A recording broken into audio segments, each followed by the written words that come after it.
Купуването и продаването на гласове е престъпление. Уф, пак избори. Не се спрях. Всяка година избори. За кой пак ще гласуваме? Меч.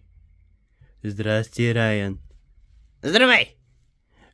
Ти за кого ще гласуваш? За този, който дава най-много мед. Ама, те май никой ни дава мед. Значи за никого. За кого да гласувам? Каква ми е ползата аз да гласувам? Те ще получат моя безценен глас. Аз кой ще получа замяна? Ами, ще се грижат по-добре и за горичката. Да, като отсичат дърветата. Ами, ще се постараят повече. Както всеки път. Нищо. Само налажат. Няма още да гласувам. Аз ще гласувам, по сърце. Какво по сърце? Това да не е любов. Да не ходиш на среща. Ами, аз съм си харесал една партия и ще ходя да гласувам.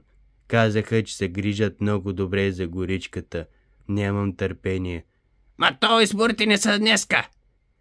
Опа. Аз се обърках.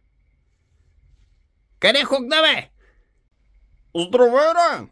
Здрасти, Бенджи. Какво те води насам?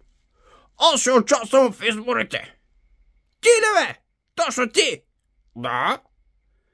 Ако подкрепиш моята кандидатура, има цяла каса с мед. Това вече е приказка. За теб ще гласувам. Браво! Това вече ми хареса.